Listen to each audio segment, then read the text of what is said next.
Test. I am here today, starting where I normally do in the middle of the semester.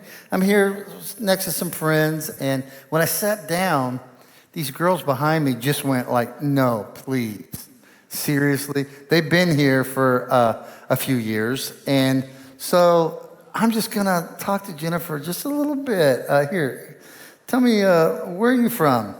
I'm here from the city. Oh wait, hold on. Are we on with this? All right, try it again.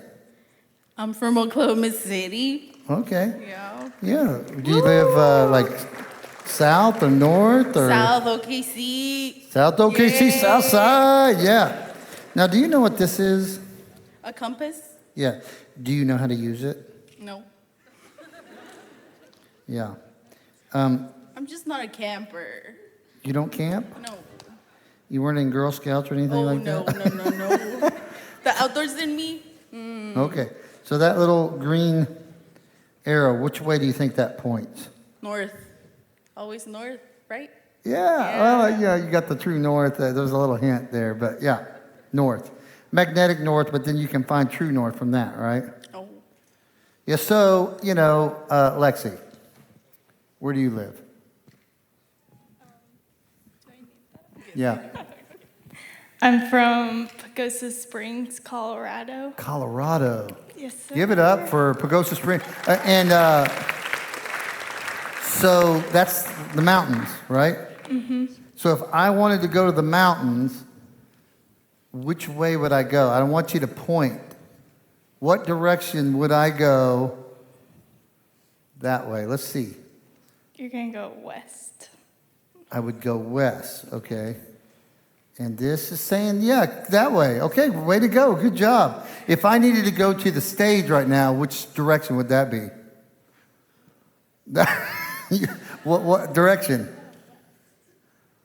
West, southwest, maybe a little bit. I don't know how to use these things, do you? I mean, look at that. Like, you look through that little... That's kind of cool, isn't it? I guess you use it with a map or something. But I do know that this little green arrow, you see the green arrow? You see it? It points north, right? North. And the theme of our chapel this year is true north. And to me, I think that means a lot of things. But I was reading about this landmass in the largest landmass in the United States that cell phones don't work. That's stuff that I think about. Sometimes I'm weird, but where do cell phones, where do they not work? And there's a place that's in the eastern part of West Virginia. It's kind of interesting to say. The eastern part of West Virginia.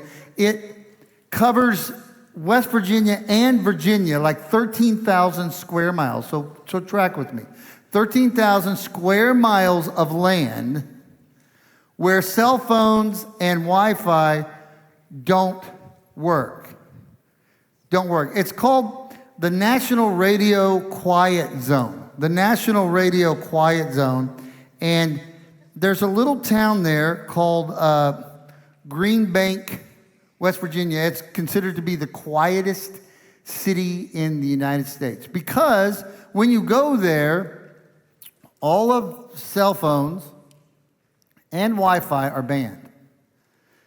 They're banned in that city, and for that 13,000 square miles, they are not allowed to be used. Now, let me ask you something. How does that sound? Like, how many of you would say, you know what, I could go and live there, and I would be happy if there was no cell phone service or no Wi-Fi? Just raise your hand. Just anybody, let me get a witness. Oh, man, there's not very many. I mean, very few of us, right? Well, okay. But it's true. It's this place where you cannot get any kind of signal. None. Now, the only way to navigate if you get into an area like that is with a compass and a map. So I want you to just imagine with me a little bit that you are in the woods. It's in a place called the Monongahela National Forest, and you don't have a GPS. and you don't have any cell service or any cell signal, and you're in the woods and you're trying to hike and you're trying to make your way out. And so you're following your compass, but you just don't know exactly how it's used. And okay, so in your mind, you're trying to get to where you need to be, but you make a wrong turn. You take a misstep. You go right when you should have gone left. And as you are continuing to travel into these woods, you're realizing, man, I think I'm off course. And then you look down at your compass, and you notice like a little crack in it. And you're thinking, wait, this thing's not even turning. It's like not working at all. It's like Captain Jack Sparrow's compass in Pirates of the Caribbean. It doesn't work. You're going, if you haven't seen it, then you don't get that reference. But you have a compass that doesn't work. So now you're panicked, right? The sun's going down. You're off course. You don't know where you're headed. You don't have any way to get out. And every step that you take takes you further away from your destination. You don't know if you will make it back to the right road. Now, I think, honestly, this is what life is like for a lot of people these days, and a lot of college students in particular, because there are so many things that are trying to direct your paths, and you don't know if they're broken or not. And there are so many voices that speak into your life. You hear so many people trying to give you advice, trying to tell you which is the right way to go.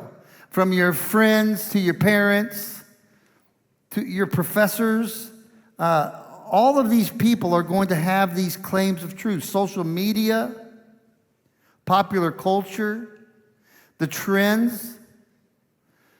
We are being told which way to go and what truth looks like all the time. But there could be a problem with all of these claims to truth. How do you know who to trust? How do you know you're headed in the right direction? How can you really believe these claims to truth? And how can you find the freedom that will lead you back to the right path? Well, here's how I think you know. It's a real simple thing. And it is this person that we center this school around, Jesus. I believe Jesus offers us something better. I believe Jesus offers us something that's true, that can be trusted, a reliable and unchanging direction. And he says where you align your life to his words and to his truth, well, then you experience real freedom. When you align your life to his truth, you will experience real freedom. We read it in Matthew 5, the verse of the year, and he said this in the NIV version, to the Jews who had believed him, Jesus said, if you hold to my teaching, you are really my disciples. Then you will know the truth, and the truth will set you free. It leads me to ask the question, if this is going to be our theme, what is true north? What is true north? True north is the direction that leads directly to the North Pole, right? It never changes. It never changes. It's true north. Now, magnetic north shifts. It changes. But true north does not.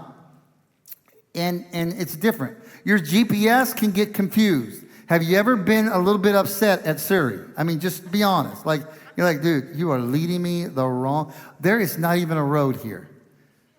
Anybody? Can you get it? Yeah. Sometimes it leads you astray. It can get confused, but true north never changes. It doesn't move. It's constant.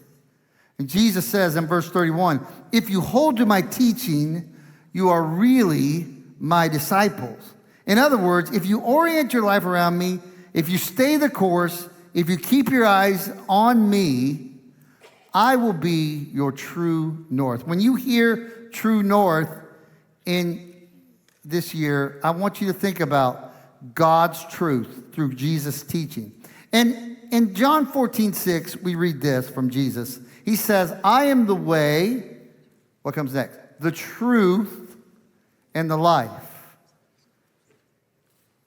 The disciples learned early on, and they came to understand this, that Jesus doesn't just teach truth.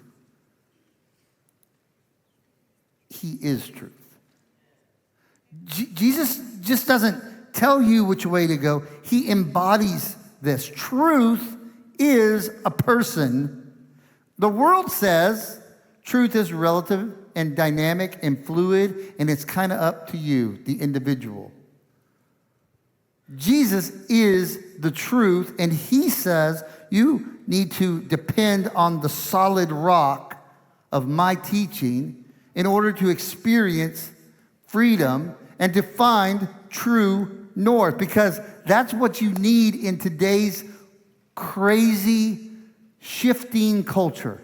You need something that you can stand on, something that you can rely on. Now, this summer, we traveled to Brazil, and I'm not sure if you know anything about Brazil, but I will tell you this. If you drive in Brazil, you kind of put your life on the line. I'm just going to be, and it's really Paraguay and all South America. You know, I've been into these big cities, and I'm telling you, the traffic there is crazy. I'll just put it on there. This is Sao Paulo, Brazil. It's a state that we were visiting.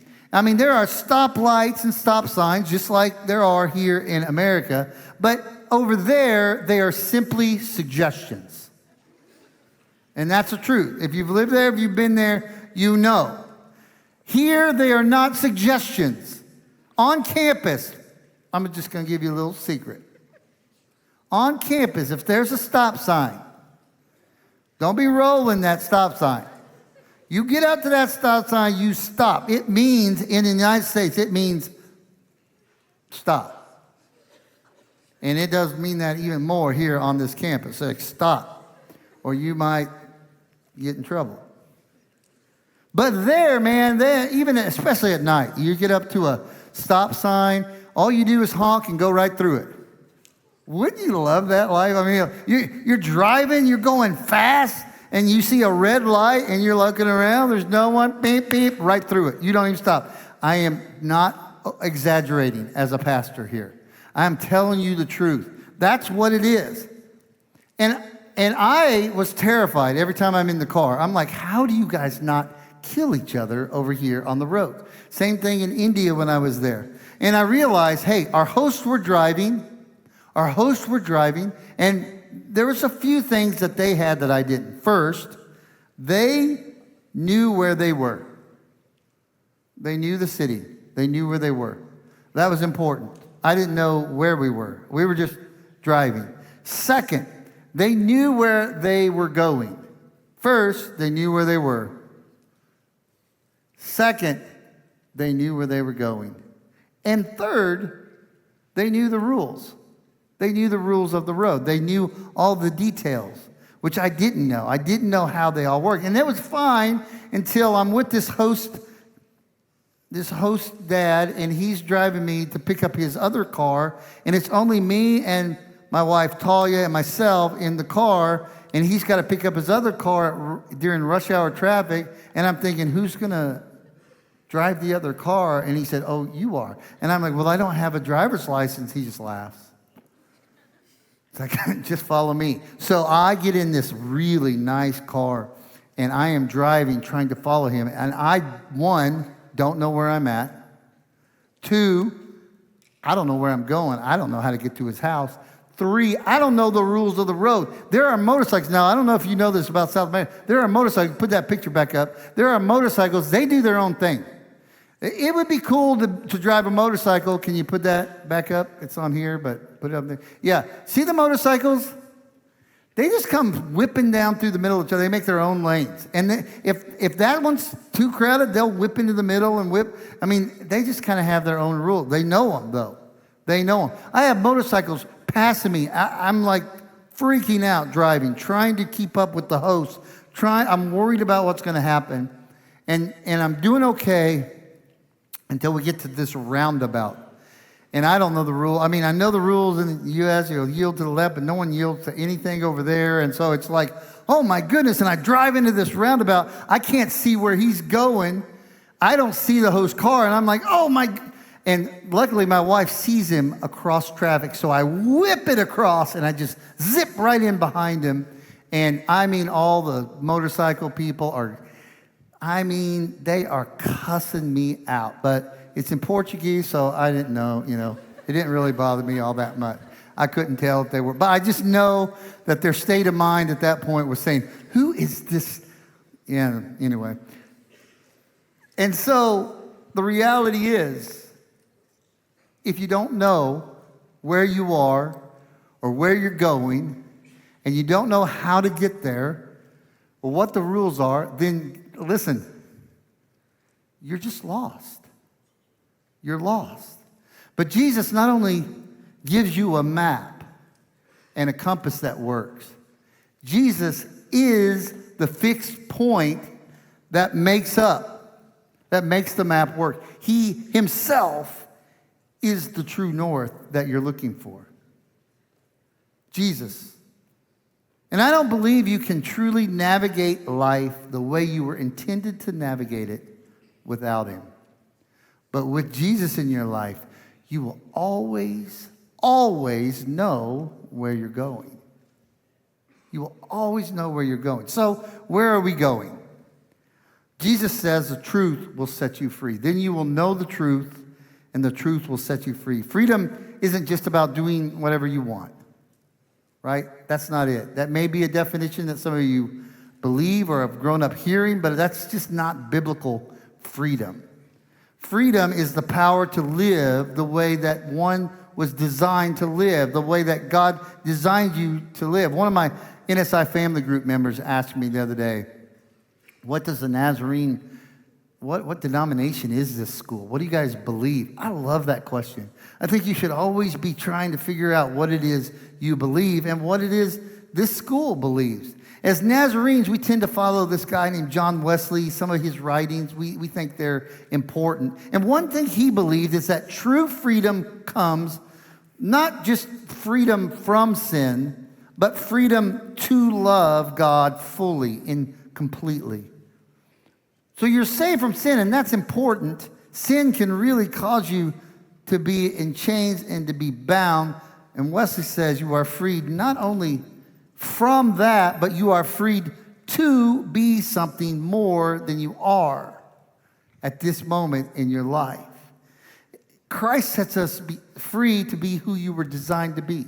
Like a fish in an aquarium, when it is clean and there's water, room enough to swim, and it tries to free itself with enough room, it tries to free itself outside of the glass walls. Well, it won't last long because it was designed to be in the water. A train is free when it's on the tracks. With power and precision, it can move. But if it veers off the tracks, it's not what it was intended to do, and it will come down with a great crash. The truth of Christ is the glass walls and the railroad track. You aren't restricted. You're simply designed to live in a specific way. And Christ inside of you directs you in the direction that he wants you to go, which I believe is why many of you are here today, sitting in the seat that you're sitting in. Because somehow, some way, in the crazy, all the decisions you could make, you made the decision to come here and to sit in this place. I don't believe it was an accident. I believe it was God trying to push you towards what you were designed to be in the first place. And I know this statement, the truth, you should know the truth and the truth will set you free, is a big statement. And I think that it's the one that we focus on. But if I read this correctly, it seems to me that that is the fruit that comes from living in an obedient life with Christ. The root of it comes in the verse before. Jesus says, if you hold to my teaching, then you will be free. If you want freedom, hold on to Jesus' teaching. That word hold means to abide, to continue, to remain. Hold on to Jesus' teaching if you want to be free. I want you to be free. I want you to experience the kind of life that Christ can give us. But the way that you do it is to hold to his teaching. And you say, well, I don't know what his teaching is. Well, I'm going to give you homework, okay? When you leave this place, I want you to open up the Bible, okay? So all of you were given a Bible. Some of you have it on your phone. But I want you to find the book of Matthew. It's about right here, okay? It's right here in the Bible. So it's a little past midway. You see this? Matthew. You can find it. Look in the table of contents. There's nothing wrong with that. Find Matthew. And go and read the Sermon on the Mount. It's found in Matthew chapter 5, 6, 7,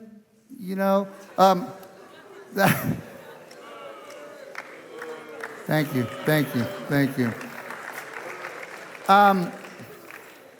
In it, you will learn this. It is this thing called following Christ is not a one-time decision. It's a daily decision. It should happen every day. You should have this recalibration to true north. John Wesley goes on, he says, hey, you need to grow in grace. It's a process towards what we call sanctification. You're not just saved by grace, but you're formed by it as you stay connected to Jesus through Scripture, through prayer, through building community with one another, and through service. Every day you should ask yourself this: am I aligning myself to Christ? Am I aligning myself to his teaching? Is my life, does it imitate his? Because I think too many people, they just tend to go with the flow. They want to experience all of the things of a Christian community, but they don't want to live it. They don't want to practice it. It's like, a YouTube channel and you're just a subscriber, but you never watch the videos. You trust the content creator. Jesus doesn't want subscribers. He wants disciples. Jesus wants you to follow him. He wants you to follow after him. So let's go back to West Virginia. Take me home, country roads. You're in the woods. You're lost. You got your compass out. The sun is setting and you're panicked. You're kind of going the wrong direction. When all of a sudden you run into someone who has a flashlight that works, who has a compass and a map. They know how to use it. And they say to you as you're sitting there with your broken compass, lost in your own decisions, follow me. And Jesus then comes up to us in our lostness and is that kind of message in our lives. No matter where you are today, no matter what kind of stuff you bring in here with you, Jesus simply comes next to you.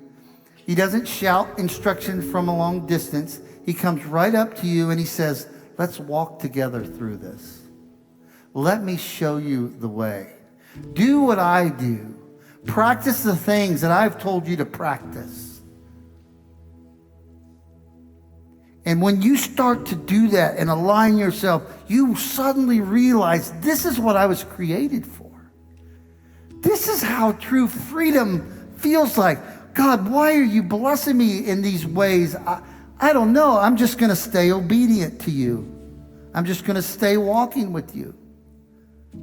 Some of you, I believe today, need to recalibrate your life to Christ. For some of you, that might be the very first time you've ever done that. For others, it might just be, man, I don't know what in the world's wrong with the decisions I've made, but I am not where I thought I would be. This is not where I thought I would end up in my own spiritual life, in my own life. And maybe you need to reconnect with him today. So today, as we close, I want you just to bow your heads. I want you to close your eyes. If you feel like, man, I need to recalibrate my life to Christ, like, just put myself in his tracks and start walking with him. And I'd love for you to pray with me or pray for me. Would you just raise your hands like, this just is me. Like right now, I just feel like, hey, I need to recalibrate my life. Would you just slip your hand up in the air so I can pray for you? Just slip your hand up. Yeah. Slip them up all around the room. Amen. We're going to close in a benediction in just a minute, but I want to do a closing prayer on this, the first day of chapel. God, thank you for your love, for this message of freedom and peace and truth. God, help us to be more than subscribers, but to be people who follow after you, who do what you have called us to do. Not so that we be restricted or not have any fun, but so that we can actually live into the vision that you have for our lives. I pray that some students here this year, maybe this week, would experience the freedom that comes in knowing you, our true north. We love you in Jesus' name. Amen.